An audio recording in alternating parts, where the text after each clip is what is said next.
Today we are going to look at the brand new probe lenses from DZOFILM. And what's really cool about them, they're zooms, and that is completely new.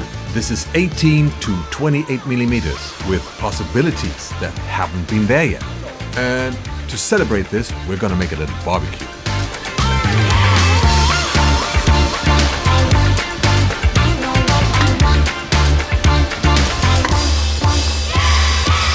The XTracts are full-frame probe zoom lenses for professional applications with T8 aperture and a 2.1 magnification.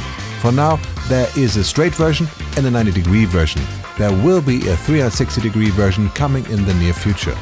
We tested them thoroughly for their optical performance, breathing, vignetting, distortions, stability, and of course, if they are parfocal. Besides a review of the XTract, this episode will show you how you can create this very cool fire and explosion effects yourself and even dial in the right brightness by changing the mixer of the ingredients. While we're at it, we shot an awesome new logo animation for this channel and we show you exactly how we did that to get your creative juices flowing.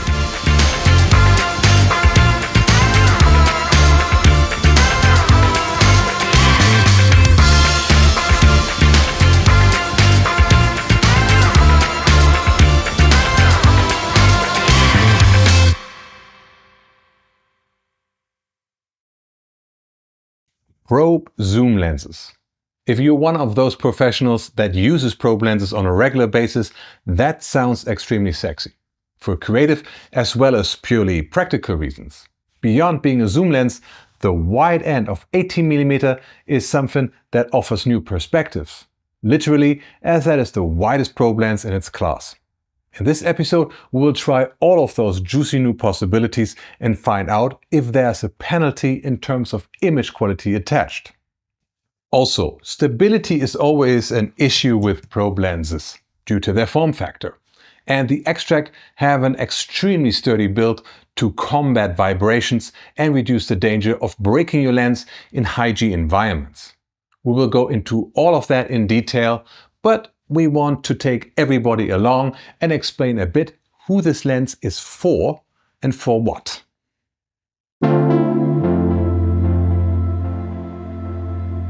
In the professional realm, probe lenses are used for ultra close-ups in product videography and in special effects, like for example with miniatures. The physical form of the lenses allows access to tight spaces that traditional macros just can't offer. Also, their tiny front element doesn't cast large shadows, which comes in handy in extreme close-ups. Probe lenses allow to shoot in wet environments, or even underwater. Or, like we do in this episode, in flash fires. Or in an environment where there's debris flying around. All that without endangering the expensive camera systems that are used for such projects.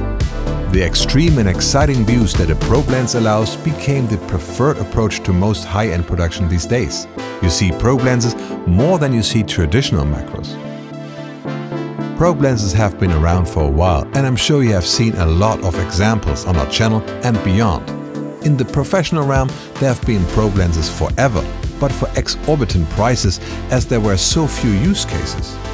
That changed a lot when Laowa brought out their 24mm T14 probe lens. With a price of only $1,500, that was really the first probe that was affordable enough to reach a wider audience. It really democratizes this kind of effect lens, but filming with T14 and up meant that one really had to go with extreme bright lighting or with subjects that are illuminated by themselves. The Laowa probe lens had a much faster successor designed for professional application, the ProTubes. We tested them extensively with our Dry for Wet experiment and for many projects ever since.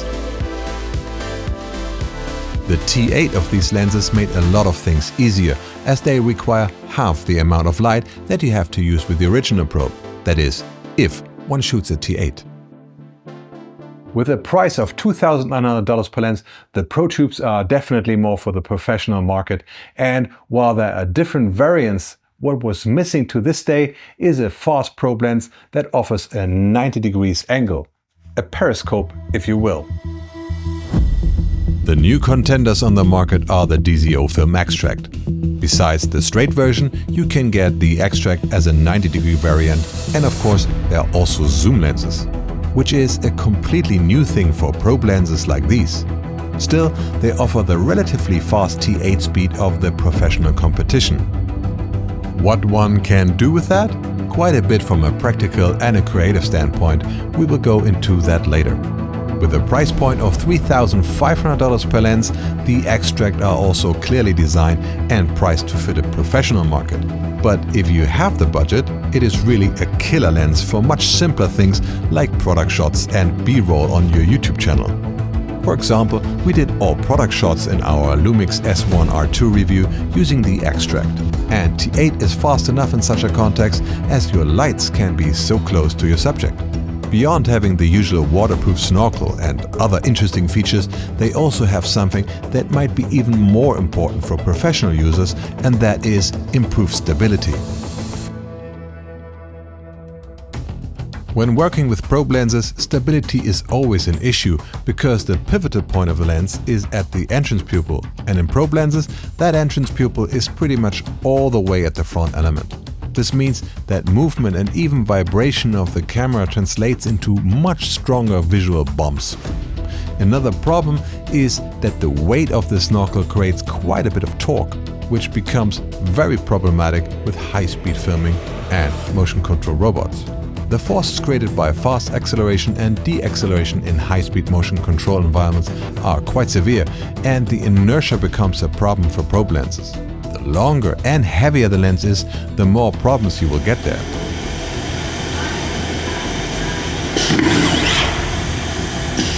You can imagine that the snorkel would simply rip off without the right lens support.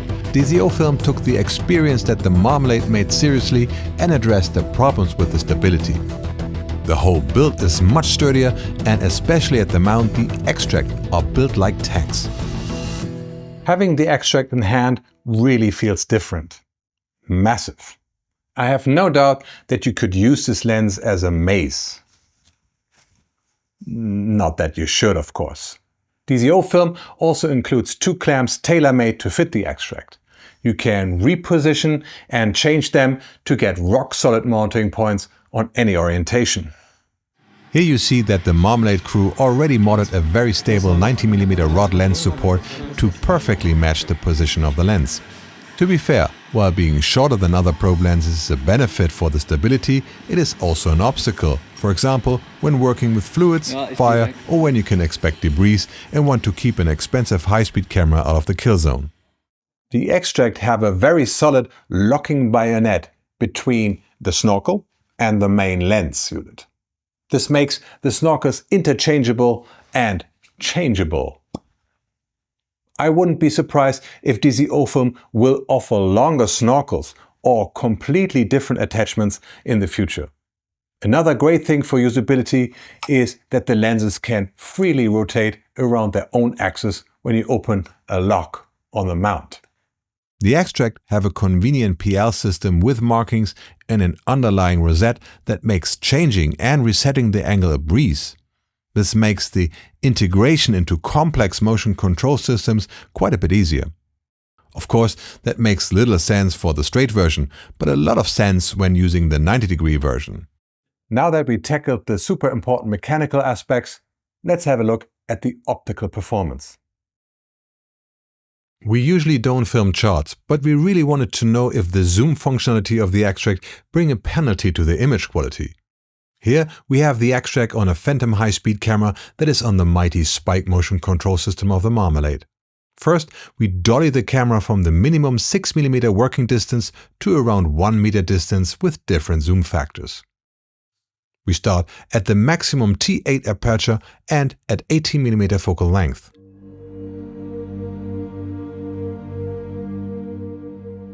Resolution looks pretty good at the center, but we see a clear fall off to the sides. The X-Tract has quite a bit of barrel distortions at 18mm. That is easily fixed in post, and that still works fine during movement. We repeat the move with a slightly more reasonable T11.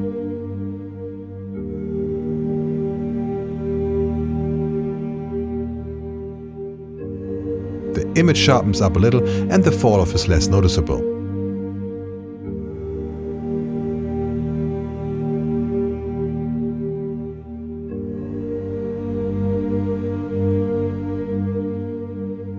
If you wonder why the center of the star gets so dark during the close-up, that's the shadow of the probe at just 6 mm distance.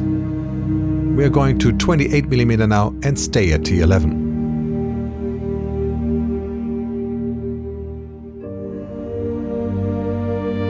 Sharpness looks good and the fall-off is reduced too. The barrel distortion is gone and there is actually a tiny bit of pincushion distortion now, but that is totally neglectable. We are now looking at the parfocal performance at a focus distance of 1 meter. We start at 18 mm and zoom in to 28 mm. And as you see, the focus remains spot on through the range. You can also see that the range of 18 to 28 mm is quite short. We are going to repeat that at just 50 cm focus distance. And again, the focus remains spot on. The phantom we shot these shots on has only a Super 35 sensor, but for these shots I have the XTract on my full-frame Marvel F, and I zoom in a bit so you can see the full 3x2 image. Here we are at 18 mm and you see that the XTract has no problem to illuminate a full-frame sensor right into the corners.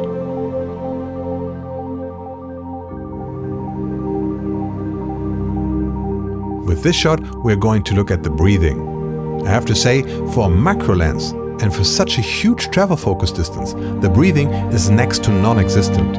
I'm impressed. We zoom in to 28 mm and repeat the procedure. Bokeh looks very good for a probe lens too. Breathing is a bit more noticeable as to be expected, but breathing control is still stellar considering how close we focus.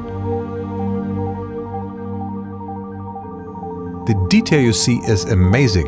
For example, you see that the dust that is on the 90-degree probe lens doesn't just stick to it, but hangs on it, probably due to an electrostatic effect.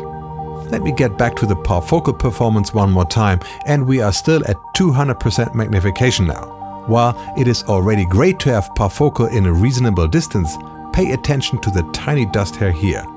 It stays in focus while we zoom from 18 to 28 mm. So the lens is even parfocal when focusing to real close subjects. Let's do a kind of unfair comparison between the XTract and Sigma cineprimes to get a feeling for how much image quality you have to sacrifice to go with a probe zoom instead of a normal prime.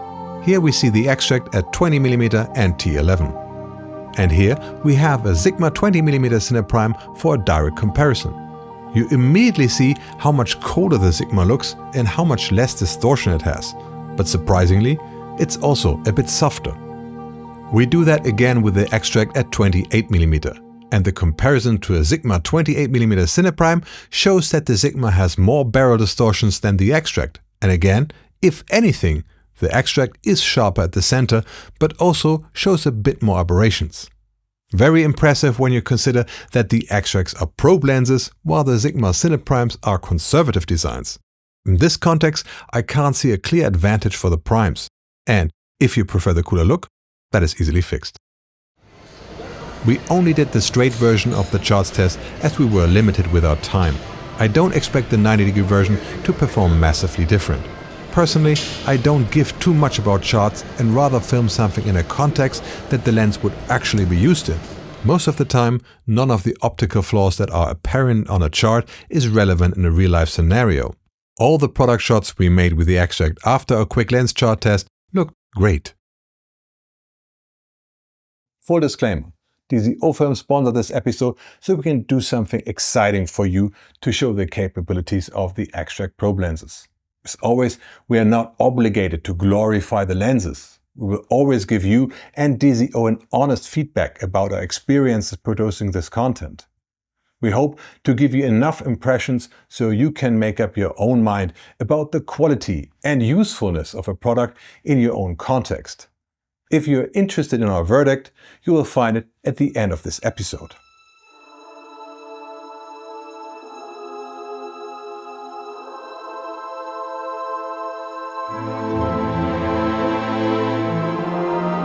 After our lens test, let's play a bit with the XTract zoom probe. We are going to show you how we created the lovely flash fires you saw throughout this episode. And we take you along when we create a stunning new logo animation for this channel. To create a special effect like this, you need two things: a combustible powder and a lot of oxygen to react with the powder. This is called a dust explosion. You can actually put your powder into a tube and blow it into a flame to disperse it in air and to ignite it. This is the simplest and safest form of fire breathing, like you might have seen me doing in a Zoom episode. Because I can already read your comments with safety concerns in my mind, dust explosions are very short, so the heat of the fireball dissipates very quickly. Too quickly to transfer into the lens and cause harm. You definitely feel the heat if you're close by, but even with skin contact, you don't get burned, and you see here my hand was on fire in a Zoom episode, without me noticing it. Obviously, you will need a camera that can shoot at high frame rates here. The higher, the better. We are using a Phantom, which is an absolute luxury as it can shoot 4K at 1000 frames per second, but you can get really cool things with much less. For sophisticated special effects, blowing the powder is not precise enough. We want to control the timing, angle and intensity of the flames as best as we can, and we want to shape the flames too. This is why we used a pressure gun and a rubber trampoline. An air pressure stamper is set underneath the trampoline, and when triggered, it catapults the powder on the trampoline in the air. Two burners on the sides ignite the powder.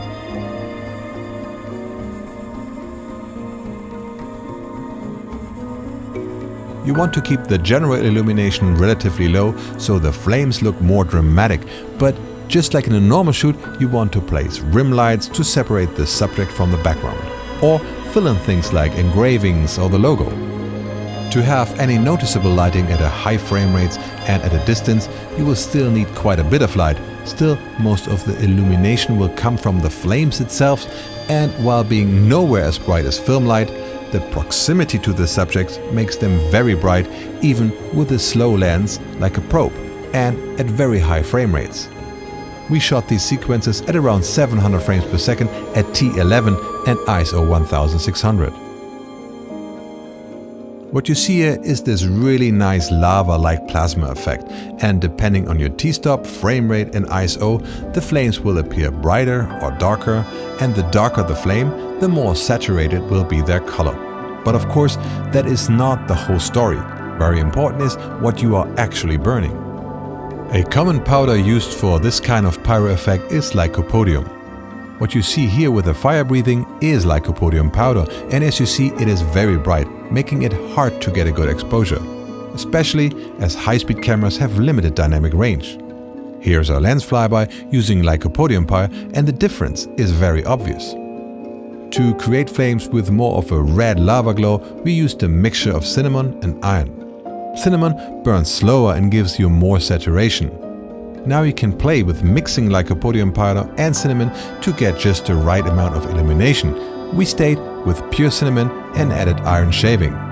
Swept up remnants from the metal shop. The iron shavings explode in tiny bursts, a bit like sparkler fire does, and that adds a bit of magic. With experience and tinkering, you can influence the flames by where you put the powder and in what quantity. Moritz is a real alchemist with this stuff. When you do something like this, you try to control as many parameters as you can, and it would be impossible without the advanced motion control and sheer speed that a robot like Spike delivers. The controller triggers the effect automatically at a specific frame to be in sync with the movement, but still, fire is a chaotic process and you can never exactly tell how the flames will progress, or if the powder will ignite at all. You will simply have to reset and fire the system again and again and again until you get that one magic shot.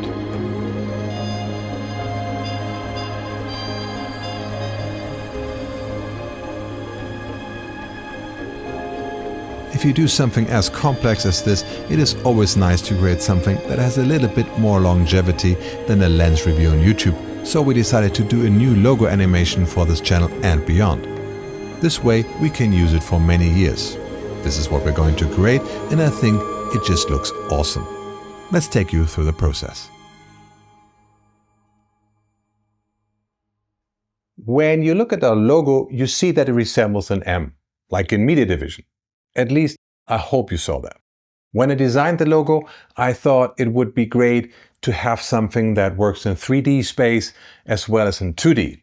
In the process, I realized that putting together 5 cubes in the right way and light it from one side and look at it in a specific way, it resembles an M.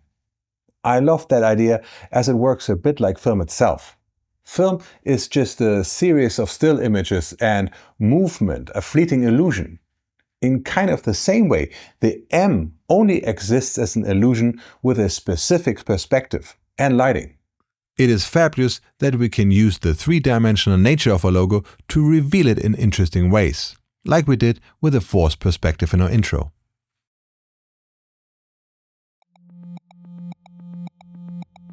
We wanted to have our micro explosion engulf the logo and have a dramatic flyby of the camera, ending in our specific perspective.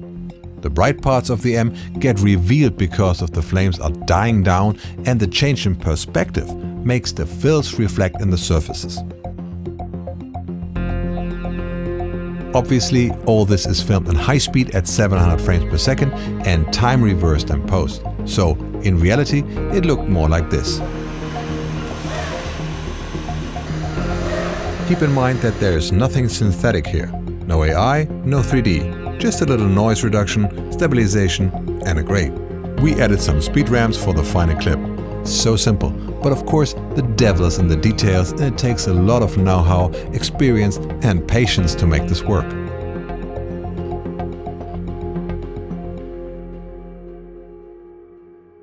When I built the prop logo for this project, I was a bit afraid that exactly that repetition could cause problems. While plexiglass wouldn't be harmed by a single burst of flames, the repetitive fire and cleaning might melt the edges or dull the surfaces. So I decided to build them with obsidian cubes.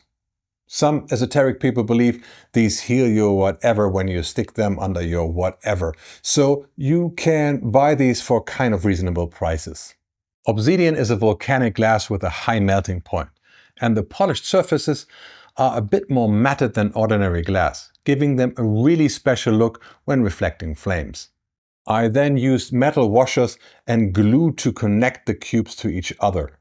Tarek and Anjay from Marmalade's SFX team were so kind to put a model on a plate and rod to allow us to easily rig and position it. Thank you so much, guys. Size is a critical factor, as you need a very specific distance to the logo to have the right perspective. When you found that perspective, you still need a wide enough framing to have the logo in the center and give the flame some room. This is another thing where a zoom comes in handy. We could just zoom around and find our framing. Perfect. We ended up using something like 20mm, and the XTract showed its strength here because 24mm would have been too narrow. On the opposite end of the move, we wanted to lose the logo quicker, so a slight zoom in helped with that. Again, the XTract showed that a zoom is not only practical, but can be essential for such a project. Another essential thing here is monitoring, and our Portkeys MT22DS helped a lot with that, as it allows to overlay 2 images and change the transparency of the overlay by simply rotating the button. You can make a screenshot right on the monitor for a later overlay, for example to match up 2 shots, but you can also preload an image on SD card and use that. We did exactly that, and that helped to precisely bring Spike into position. Meanwhile, the crew worked on a setup, like putting up an illuminating frame that will fill in the light sides.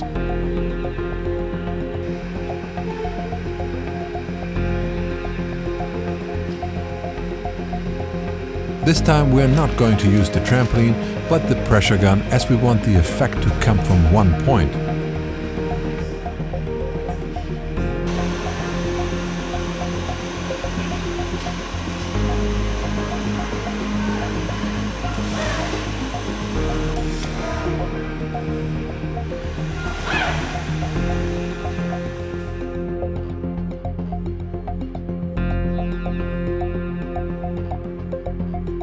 After a lot of shooting and resetting, we found our magic shot, and I couldn't be happier with the result. Everything came together perfectly, and we had that tiny bit of luck that makes a great shot fantastic. We did a couple of alternative perspectives so we can cut together a whole logo sequence, and we also used the trampoline method. But for this shot we used the 90 degrees X-Tract. The 90 degrees allows you to shoot from above your subject and still have enough reach upwards with your robot. It also keeps the camera out of the way from the rising heat plume. And the results are very beautiful as well.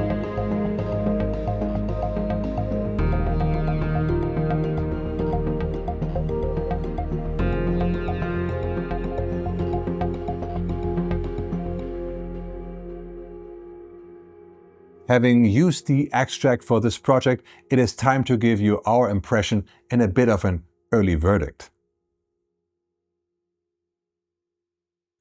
The optical quality of the XTract is very good, and we couldn't see a penalty that comes with a zoom in comparison to a prime. Of course, you do have minor distortions, but nothing that is not easily fixed in post if necessary. The build is super robust, and that helps a lot with stability. You will not be afraid that kinetic forces rip apart your XTract, especially on motion control systems. The cost of $3,500 per lens is a no-brainer for those that use these lenses professionally on a regular basis. Definitely something that you want to have in your arsenal. We hope that DZOFILM will release a longer exchangeable snorkel in the future for those cases where length is relevant. When we finished this episode, the upcoming 360-degree version of the XTract was not available yet, and DZOFILM wasn't even able or willing to tell us what 360 degrees even means in this context. Sounds intriguing for sure. In the moment it's available, we will test that for you too. Let us know what you would like to see us do with that in the comments. We would like to thank the Marmalade for collaborating with us for this project. Having access to the Spike motion control system, all the equipment and the studios is just fantastic. What makes it come alive is the Marmalade's crew. Moritz Walliser was our SFX alchemist. Max Stahl and Ole Jansen did the lights and the cameras. Charlotte Charlie Wolfram was our Spike operator.